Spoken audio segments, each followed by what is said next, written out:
تتحدث هذه القصة عن فتاة صغيرة تذهب كل يوم إلى المدرسة.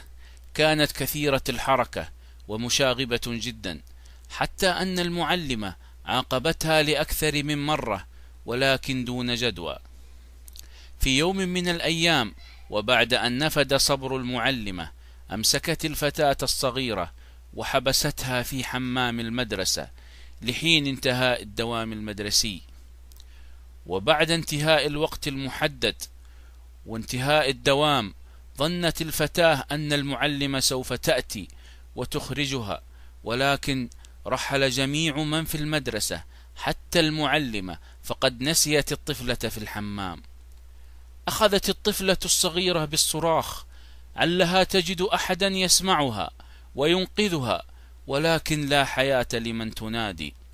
وعندما بدأت الشمس بالمغيب كانت الإنارة مطفئة والمكان شديد الظلمة، والطفلة الصغيرة أنهكها التعب من الصراخ والاستغاثة والجوع أيضا. في وقت متأخر من الليل، عندما كانت المعلمة تهم بالنوم، فجأة تذكرت في ذلك الوقت الفتاة الصغيرة في الحمام، وأخذت تصرخ المعلمة وتصيح وتولول، وقفزت مسرعة إلى الهاتف وأخبرت الشرطة بما حدث، فأخبروها أنهم تلقوا بلاغا هذا اليوم يفيد باختفاء طفلة صغيرة لم تعد من المدرسة كالمعتاد. فذهبوا جميعا مسرعين إلى المدرسة وصعدوا إلى الحمام، وعندما فتحوا الباب كانت المفاجأة، لم يجدوا الطفلة. بحثوا وبحثوا ولكن لم يعثروا عليها.